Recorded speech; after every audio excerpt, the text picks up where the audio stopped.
Hey guys, Adenim here. So, Shin Megami Tensei 5 is coming out on Friday, and I am ready for this Persona wave. Now, Persona and Shin Megami Tensei fans have been at each other's throats for years, and I am positive that this is going to be a big one. Now, for anyone unaware, Shin Megami Tensei is a series of games where you're put in a post-apocalyptic setting, and you have to guide the story to a certain ending.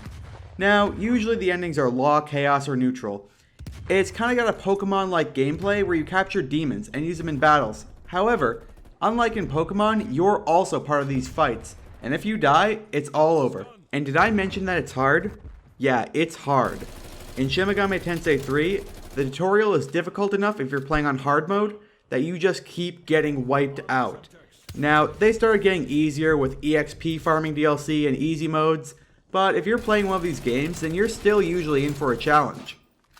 Now, what does that have to do with Persona 5, I'm sure you're asking yourself?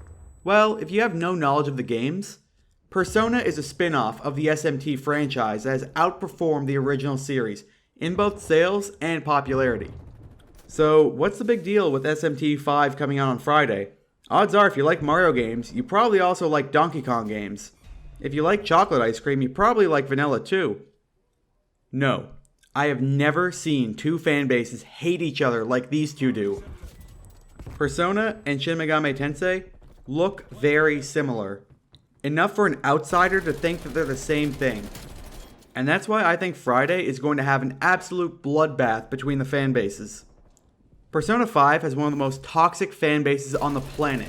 From constant harassing online to get Persona 5 on the Nintendo Switch, to attacking Persona 4 fans just because they got Persona 4 Golden on Steam instead of 5. Now, why would those two be about Persona 5 not coming to a different console? Well, I have the answer. Unbelievably, countless Persona 5 fans have never even played the game. Any of these fans going to buy Shin Megami Tensei 5, thinking that it's going to be their Japanese dating simulator with a battle mechanic, are in for a shock. Just the fact that Shin Megami Tensei 5 is on Switch and Persona 5 isn't, is actually going to drive these people crazy. Which they are. I have actually seen one person think that Persona 5 was the first in the series, and 4 was a quick cash grab. Of all the spin-offs though, these are the only ones that are like this. Persona 3 and 4 have developed a rivalry just due to how different the games are, thematically and gameplay-wise. Persona 1 and 2 fans tend to usually keep to themselves. Shin Megami Tensei spin-offs such as Devil Summoner and Devil Survivor are almost completely quiet.